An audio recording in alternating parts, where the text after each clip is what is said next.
안녕하십니까? 오늘은 여러분에게 최근에 나온 신간을 소개하고자 합니다. 최근에 웨스민스터 소유리 문답, 이렇게 그 웨스민스터 연구서 시리즈로 이렇게 최근 신간이 나왔습니다.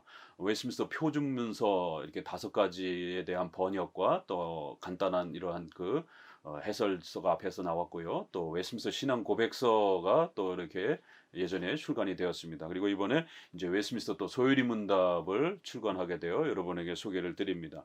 우리 한국 장로교회는 분명히 7대 목사 선서에서 소개되는 것처럼 두 번째의 선서에 웨스민스터 신앙 고백을 성경을 가장 잘 이렇게 총괄 요약한 것으로 알고 또 그거를 받아들여서 믿고 그걸 교회에서 가르치겠다라고 이렇게 서약을 하고 목사가 됩니다. 그래서 목사들은 반드시 이 웨스민스터 신앙 고백 소유리 문답을 의무적으로 필수적으로 이렇게 가르쳐야만 합니다.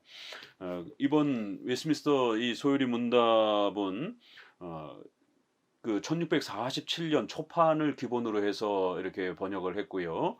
또 그다음에 해설과 관련해서는 총회 회의록의 그 다양한 그러한 논의에 대한 이런 부분들을 참고해서 또 여러분에게 소개를 해드리기도 했습니다. 그리고 또 중요한 교리적 그러한 설명들은 칼빈의 기독교 강요와 또 우리 3대 칼빈주의자인 또 이런 카이퍼나 바빙크 또 워필드의 또 루이스 벌콥의 또 박형룡 목사님의 또 조선망 박사님의 이러한 조직신학적 입장을 따라서 전통적인 또 우리 개혁주의 또 우리 이러한 칼빈주의의 이러한 또 조직신학과 또 교리적 입장을 따라서 여러분에게 또 이렇게 소개를 해드렸습니다. 교회에서 여러분들이 좀더 주일학교라든가 또 학생회 또 이렇게 청년부 또 세신자 반에서 또 이렇게 기초 교리를 소개하는 데 사용할 수 있도록 해드리기 위해서 어, 본문에 이렇게 그 초판에 근거 구절로 사용했던 그러한 성경 구절을 전부 이렇게 수록해서 올려놨습니다. 그래서 굳이 성경을 이렇게 찾지 않으셔도 그 바로 밑에 성경 구절들이 전부 이렇게 수록되어 있기 때문에 연속해서 그 교리와 성경 구절을 이렇게 대조해 가면서 공부하실 수 있도록 이렇게 좀 편집을 했습니다. 성경과 교리를 항상 비교하면서 이렇게 대조하는 것이 우리 장로교회의 성경 공부에 또 교리 공부에 아주 중요한 또 그러한 그 원칙입니다. 그래서 이 본문에서 어떤 교리가 이렇게 나오는지 또 우리가 배우는 이런 중요한 교리들은 어떤 성경 구절을 근거로 하고 있는지 이 성경 본문에서 과연 그런 교리가 나오는지 이게 성경 해석을 할 수 있도록 이렇게 훈련을 시켜주는 겁니다. 그래서 성경을 보면서 교리를 이렇게 찾아갈 수 있도록 교리를 정리할 수 있도록 돕는 것이고요. 또 그 교리의 많은 표현들이 어떤 성경의 문맥과 흐름 속에서 이렇게 나오는지들을 계속 이렇게 상호 교차적으로 교리와 성경을 계속 이렇게 순환적으로 반복하면서 성경의 풍성함들을 교리적으로 우리 성도들이 잘 정립하고 세워갈 수 있도록 그렇게 또 배워가는 것이 우리 장로교회의 성경 공부인 것입니다. 그래서 이번 이 소유리문답 책은 페이지가 한 300페이지 정도 되는 것은 바로 그 성경 본문이 전부 수록됐기 때문에 약간 그렇게 그 부피가 있습니다. 특별히 이제 우리가 시중에 많은 또 이러한 그 소유리문답 책들이 신조 해설집들이 나오긴 했는데 적어도 이번에 발간한 이 소유리문답은 우리 장로교 입장에서 이렇게 조직신학의 이런 기본 교리적 입장을 충실하게 따라가면서 설명을 했습니다. 예를 들면은 존 파이퍼라든가 이런 분들의 이 웨스민스터 해설집도 나옵니다. 근데 이제 문제는 이분은 이제 침례교뿐이에요.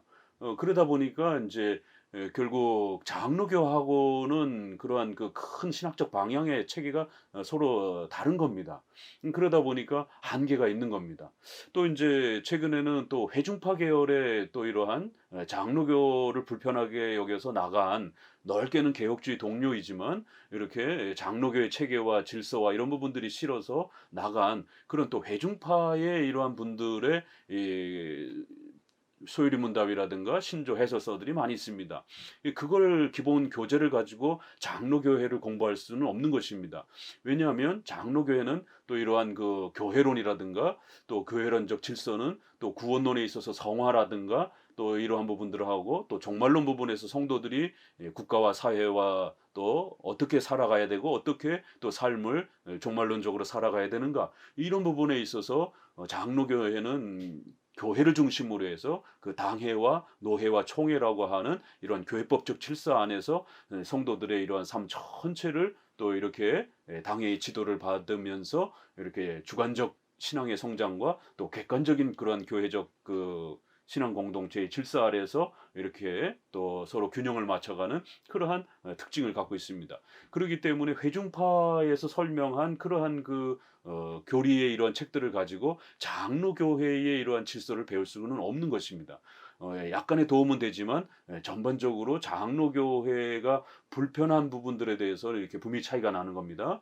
그렇기 때문에 이번 소요리 문답은 장로교적 그러한 교회관과 종말론과 또 이러한 구원의 이러한 성화적 질서 아래서 우리 성도들이 어떻게 이러한 또 가정, 직장, 국가, 사회, 교회적 생활을 이렇게 바르게 이루어갈 수 있는 것인지 적어도 우리 소유리 문답에서 장로교적 입장에서 어떻게 이거를 우리가 또 소화해내야 되는가 이런 부분들을 이렇게 우리 장로교적 입장에서 적극적으로 설명하려고 애를 썼습니다. 또 그 본문 안으로 들어가게 되면 아주 중요한 그 우리 장로교 개혁파가 사용하는 중요한 교리적 그 용어들이 있습니다. 그래서 많은 분들이 이러한 중요한 단어의 이러한 특성들을 이렇게 잘 이해를 못한 상태에서 이 본문을 설명하다 보게 되면 그 본문의 교리적 의미가 이렇게 충분하게 드러나지 않는 이제 이러한 또 약점들이 있습니다.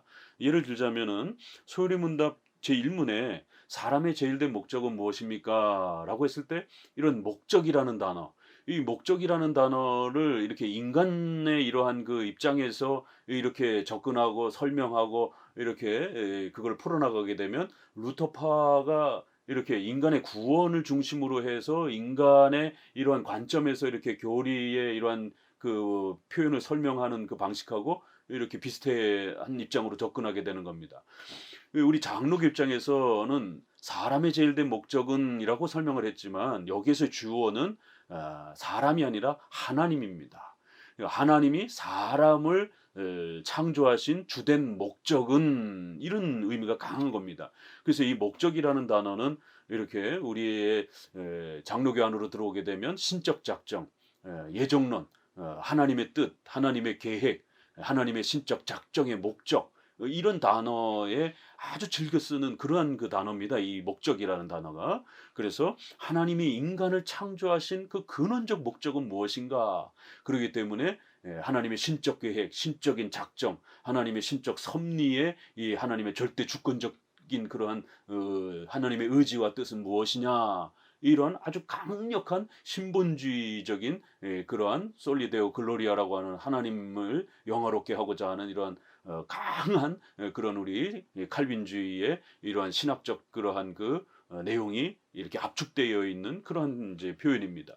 그래서 이러한 목적이라는 단어 하나도 아주 이렇게 신중하게 장로교 입장에서 이런 단어들을 어떻게 어떤 문맥에서 쓰는지를 우리가 늘 이렇게 잘 살펴서 또 이렇게 설명해 줘야 되는 것입니다.